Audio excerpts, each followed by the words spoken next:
तेरी देही तोड़ दूंगा मैं। कदे घना आशिक बना फिरता हो। तू मजनू है, रांझा है। अरे कौन है तू जो वह ब्याह ना करने।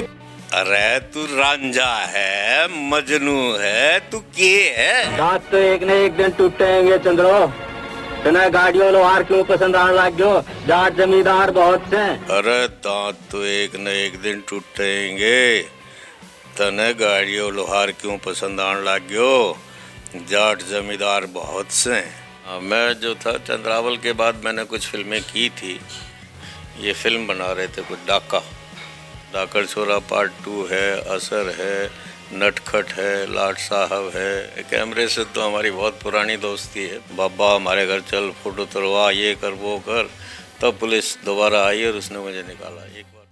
आप सभी दर्शकों को मेरा नमस्कार। मैं यश कौशिक और आज आपकी एक ऐसे कलाकार से मुलाकात करवाने वाले हैं जो आपने देहाती फिल्मों में उत्तर कुमार के पिता के रोल में देखे होंगे। और सर से बात करेंगे कि इनकी पहली शुरुआत कहां से हुई थी और किस फिल्म से हुई थी। सर स्वागत है आपका हमारे चैनल पर। नमस्कार और स्वागत आपके सभी दर्शकों का और आपका भी। अच्छा सर, सबसे पहले बात करेंगे आप हमें जो आपका नाम है रियल, हमारे दर्शकों को नाम से शुरुआत करें। देखिए, वैसे पूरा नाम तो मेरा राजवीर सिंह मान है, लेकिन इंडस्ट्री में राजू मान के नाम से ही मशहूर है। जो मेरा बचपन का नाम था वही चलता रहा। अच्छा सर, यूँ बात करेंगे जो आपकी पहली फिल्म आई थी चंद्रावल बताई जाती है, तो चंद्रावल में आपकी शुरुआत कैसे हुई थी?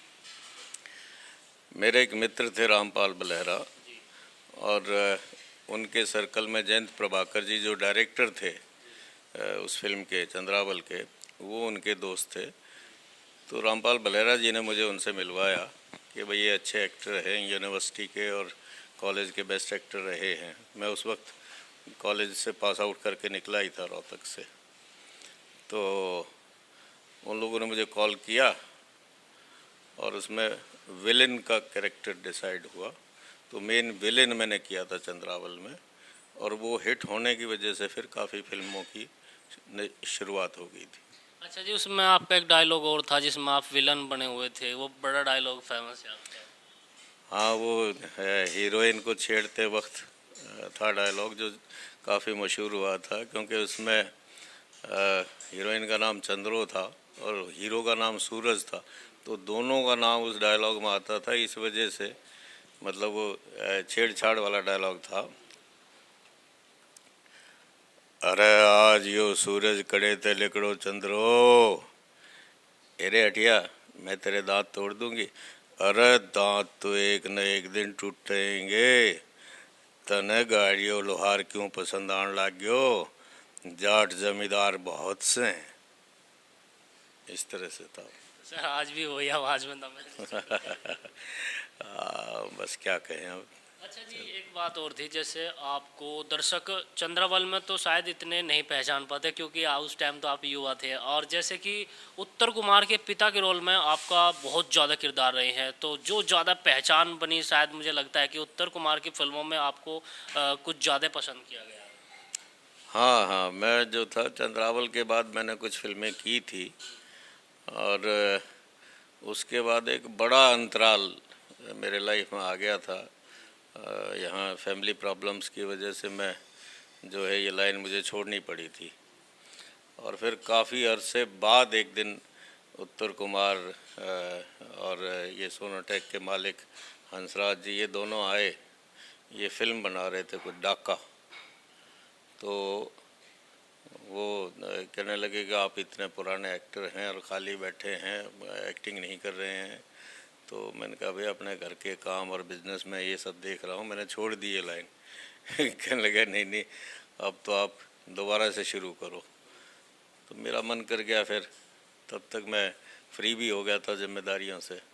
तो फिर दोबारा कोई 22-24 साल के बाद मैं उत्तर के साथ चला गया और पहली फिल्म डाका की थी और उसी में हमारा एक बाप बेटे की बॉन्डिंग हो गई। मतलब बहुत प्यार हो गया उस वक्त। पहले एक दूसरे के बारे में बस सुना ही था, लेकिन तब मिले तो बहुत अटैचमेंट हो गई और आज तक हम बाप बेटे की तरह से हैं। अच्छा सर, एक डायलॉग और था आपको जब उत्तर कुमार को बोलते हैं तू मजनू है। वो डायलॉग बड़ा फेमस है आपका। अरे तू रांझा है, मजनू है, तू के है। इस तरह से और सारी चीज़ें याद, मुझे नहीं पता था कि आप डायलॉग बुलवाएंगे। नहीं तो मैं गौर कर लेता। चलो एनीवे। अच्छा सर, अब बात करेंगे जैसे आप उत्तर कुमार के साथ काफ़ी फिल्म आपने की, तो कितनी लगभग आपने उनके साथ करी? मेरे ख्याल 15 के आसपास तो होंगी। मोटे तौर पे मैंने ज़्यादा गिनी नहीं है, लेकिन डाका से शुरू हुए थे और उसके बाद फिर धाकड़ छोरा पार्ट 2 है, असर है, नटखट है, लाट साहब है। अच्छा, नटखट में भी आपका कुछ एक डायलॉग और था, कुछ अच्छा फेमस है वो भी। नटखट में संगीता जी के साथ था मेरा, तो अब बहुत पुरानी यादें हो गई हैं। डायलॉग का फिर किसी दिन रख लीजिए जब मूड भी हो और आप मुझे बता दीजिए, तो डायलॉग के लिए थोड़ा सा रिकॉल करना पड़ता है, याद करना पड़ता है। कोई नहीं, डायलॉग तो हम सर का फिर इंटरव्यू लेंगे, उसमें जितने डायलॉग से हैं, अगर आपको कोई सा भी डायलॉग सर के मुंह से सुनना है तो हमें कमेंट करके ज़रूर बताइएगा उसमें। अच्छा सर, जैसे आपकी पढ़ाई लिखाई रही तो फैमिली ने कुछ मतलब पढ़ाई के टाइम जब आपकी जो शुरुआत हुई थी, कुछ कहा था भाई ये लाइन अच्छी नहीं है, शुरुआती तो बता दो। नहीं, इस बारे में तो कुछ सोचा ही नहीं था। मैं एक अच्छी एजुकेशनिस्ट फैमिली से था। फादर मेरे एजुकेशन ऑफिसर रहे और जाट कॉलेज से मैंने बीए किया था। उसके बाद लखनऊ में मैंने लॉ किया, लेकिन वो लॉ कंप्लीट नहीं हो पाया। सेकंड ईयर तक करने के बाद मुझे ड्रॉप करना पड़ा, वहाँ लगातार हड़तालें चलती रही थी। तो उसके बाद स्टडी ड्रॉप करके मुझे बिज़नेस शुरू करना पड़ा। तो फिर शादी वादी होगी, तो बस जो अड़चन या दिक्कत कह सकते हैं वो ये है कि भाई मेरी वाइफ टीचर थी और उनके ऊपर बड़ी जिम्मेदारियां थी कि भाई वो स्कूल में जाएं, बच्चों को संभालें या घर का काम करें, ये सब दिक्कत थी।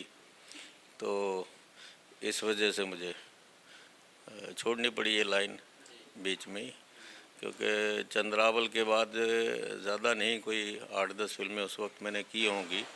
गुलाबो, छोटी साली, जरजोर ज़मीन, पीहर सासरा, मारी धरती मारी माँ, इस तरह की कुछ फिल्में थी जो मैंने की उसके बाद।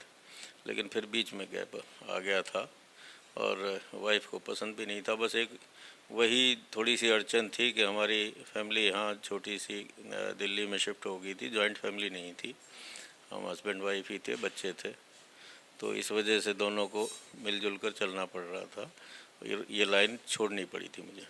अच्छा सर, एक बात और करेंगे, जैसे जब आपकी जैसे नटखट हुई और उत्तर कुमार की कोई और भी फिल्म हुई, तो उस टाइम का जो स्ट्रगल रहा, मतलब जैसे कि पब्लिक के बीच में जाना होता था, मतलब कैमरे के सामने आना, तो उस टाइम के दौर का थोड़ा सा हमारे दर्शकों को बताइए, उस टाइम कैसा फील होता था? नहीं खैर, कैमरे से तो हमारी बहुत पुरानी दोस्ती है, 35 साल पुरानी दोस्ती है, तो इससे क्या डर लगना और क्या हेजिटेशन होना। और पब्लिक से भी हमेशा प्यार और इज़्ज़त ही मिला मुझे।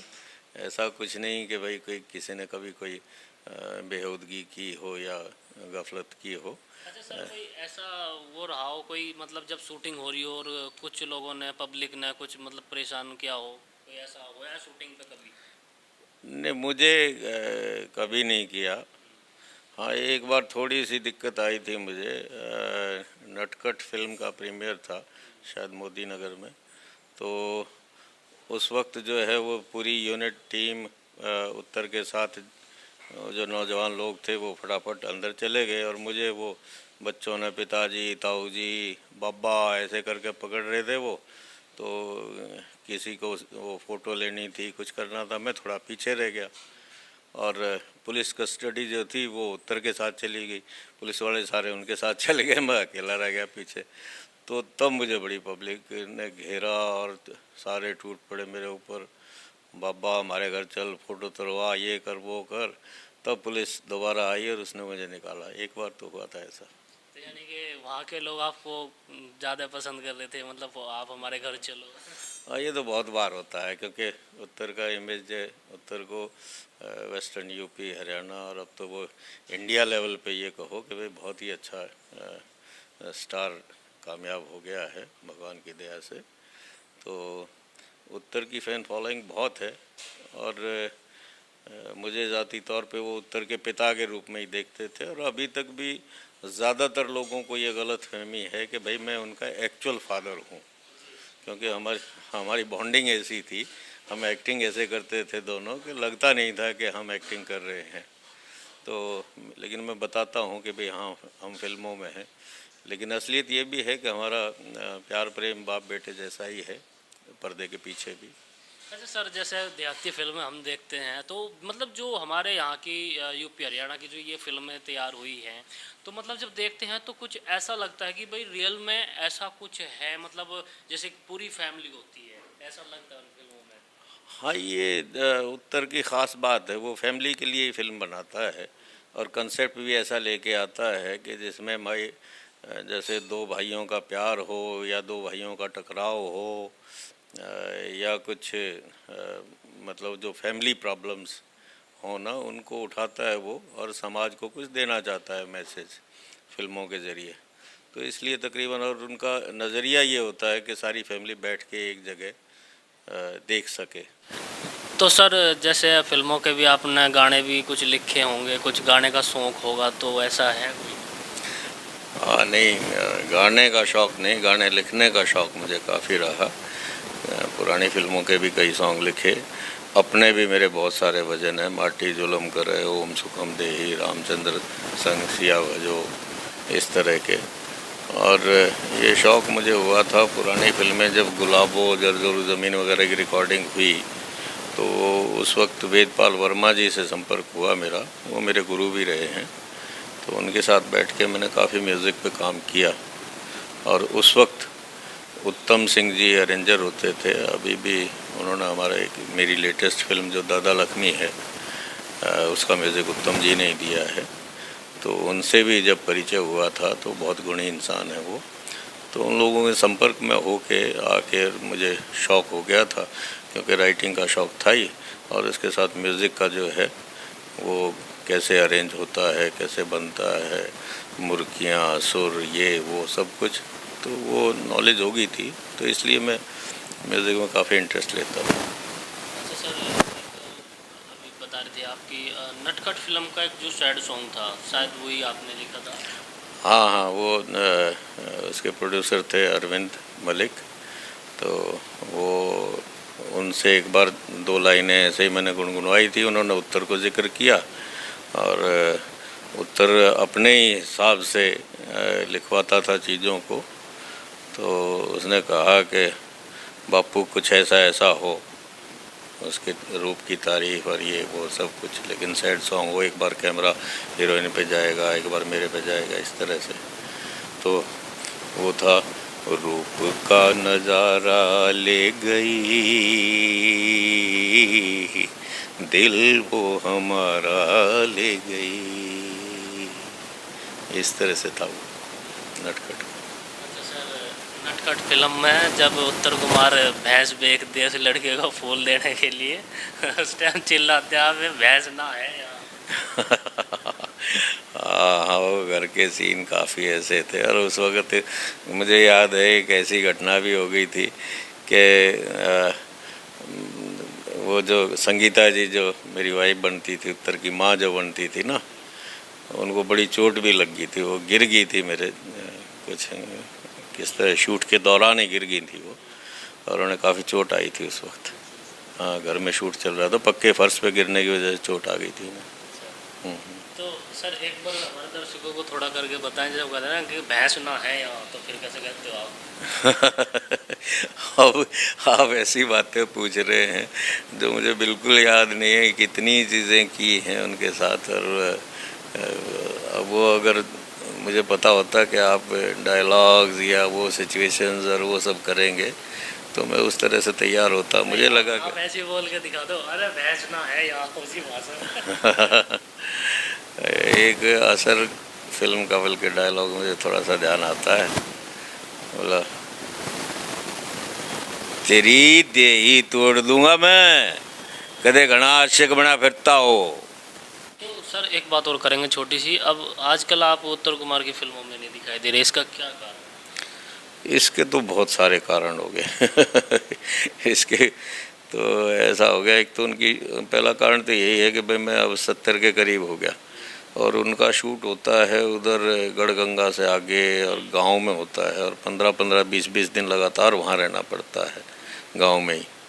तो वो अब मेरी सेहत अलाउ नहीं करती। सबसे बड़ा कारण तो ये रहा है। आपके लिए मैं सबसे बड़ी बात तो ये कहूँगा कि आप बहुत मेहनती हैं और जिस प्रोजेक्ट के बेस में मेहनत या पसीना है वो ज़रूर कामयाबी मिलती है उसे एक न एक दिन।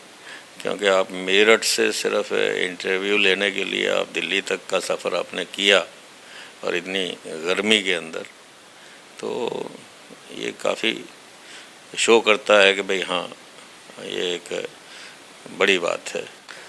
खैर अच्छी बात है, आपने अच्छा ट्रैक चुना है कि भाई जिन लोगों को, जिन कलाकारों को दर्शक या जनता प्यार देती है और चाहती है उनके बारे में जानना और आपके ज़रिए ये बात उन तक पहुंचती है, तो ये एक अच्छी बात है। सर का आपने इंटरव्यू देख लिया है, सारी बात आपने जान ली। अगर आपको कुछ भी बात करनी है तो सर का इंटरव्यू हम फिर लेंगे। डायलॉग तो हमें सर के बिल्कुल सुनने हैं क्योंकि सर ने अभी हमें डायलॉग नहीं सुनाए। बीच में हमारा इंटरव्यू अधूरा है बिना डायलॉग के। तो तब तक आप हमारे चैनल को देखते रहे, सब्सक्राइब करते रहे, लाइक कमेंट ठोक के करो। जो आपको सवाल पूछना कमेंट करें और सर एक बार सब्सक्राइब करने के लिए और बोल दो, आपके कहने से जरूर कर देंगे।